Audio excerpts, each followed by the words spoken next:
What is up, my friends? You are very welcome along to Sunday night's Anfield Agenda News Roundup, and I'm going to take you through two main subjects. We're going to be talking about Antoine Semenyo and the realism of what's going to happen over the next couple of days. Then we'll talk about Marc Guehi, where there will be a bit more positivity about that outcome. We'll also hear from Virgil van Dijk about the possibility of our set-piece defending not being a mental frailty, and a few other bits and pieces that I hope keep you right up to date with where we're at. As always, we'd love to know your thoughts. Do let us know in the comment section. Drop a like if you enjoyed this video, and of course don't forget to hit that subscribe button.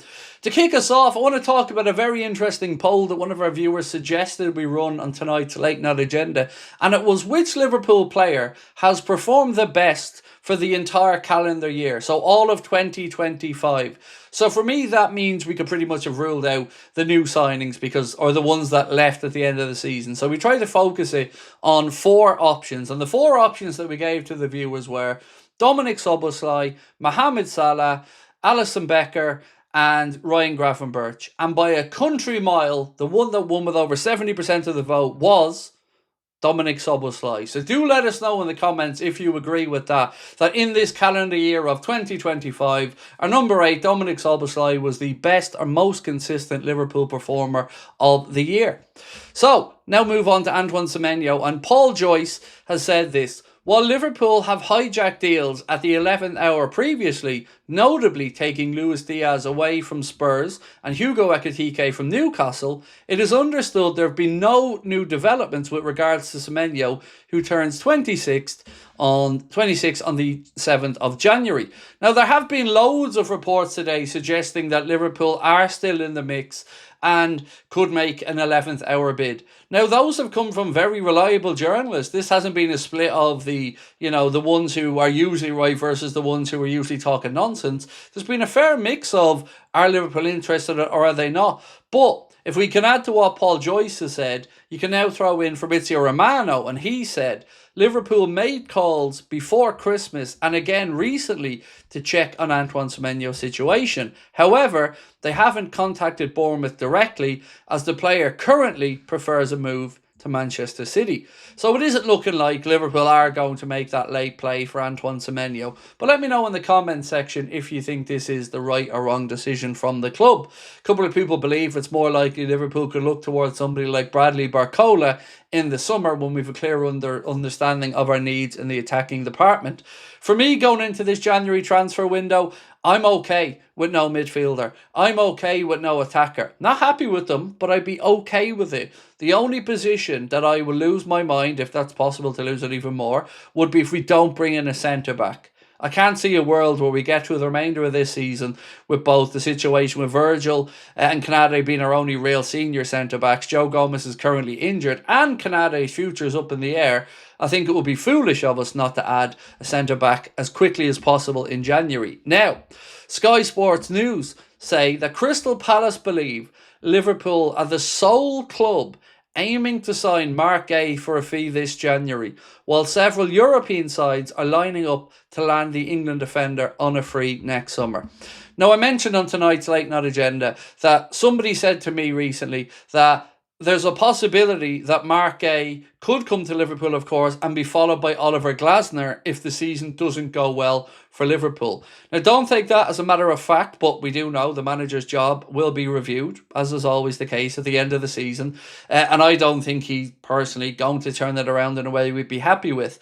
And the reason that I bring up the name Oliver Glasner is that could also, if it happened, have a knock-on effect to the potential of Adam Wharton's future. So keep an eye on the manager's situation there, because as we know, he isn't signing a new deal or doesn't look likely to at Crystal Palace. Now, for Marc Guehi, most of the reports suggested that Liverpool weren't going to make a move from in January, that they believed they would be able to get him in the summer. I would be delighted, and I think it will be the right decision to now go to make a play, because if we don't try to make Marc Guehi a Liverpool player in January, apart from the knock-on impact it could have for the rest of our season, what if Real Madrid, Barcelona, Bayern Munich or somebody else woos him over the next few months? Because remember, from January the 1st, he can speak to clubs outside of the UK or the Premier League, but we can't talk to him. So he could have 5 months of being wooed by Real Madrid, Bayern Munich, and there's nothing we could do about it. So that and our desperate need to get it, as well as the fact that I think Palace would rather get a few bob, makes it a sensible play for me. But I can't sit here with any degree of certainty and tell you whether we will or won't make that move. I do think they're probably right in what they're saying about Liverpool being the one club that may put the money down on the table, but we should be doing, because we made a mess of it in the summer, and it's not like our defensive position has gotten better since then. So I would hope, unless they've been told very firmly by Palace that there's no hope of him going anywhere, that we put that money down on the table for Marc Guehi as soon as possible. Now, Real Madrid officials are split on a potential move for Crystal Palace centre-back Marc Guehi, making it unlikely the club will push ahead with a deal for the England international. His contract at the Eagles ends in June 2026, and Real Madrid will be free to speak to the defender in a few days. That report from ESPN.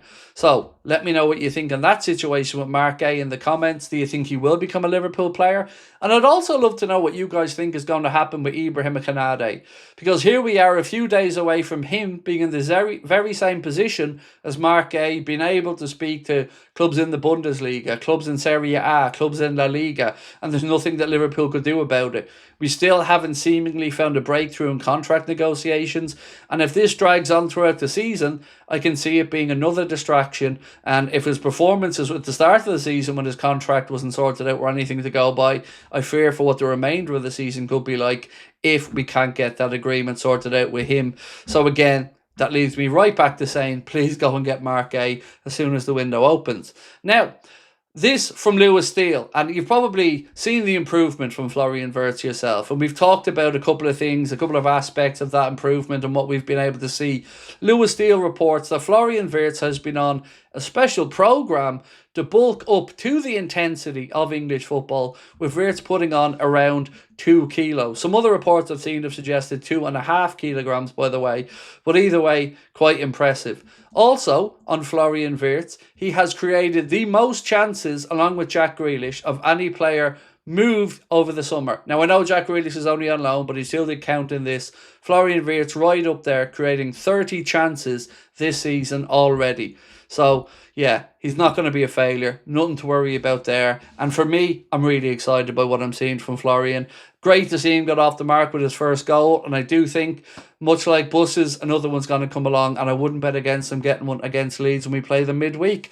So, ladies and gents, that is it for me for now. Connor will be here in the morning with a news update video. I'll be here at around 4:30, 4:45 with an evening one. Then, of course, we'll have the late night agenda tomorrow night.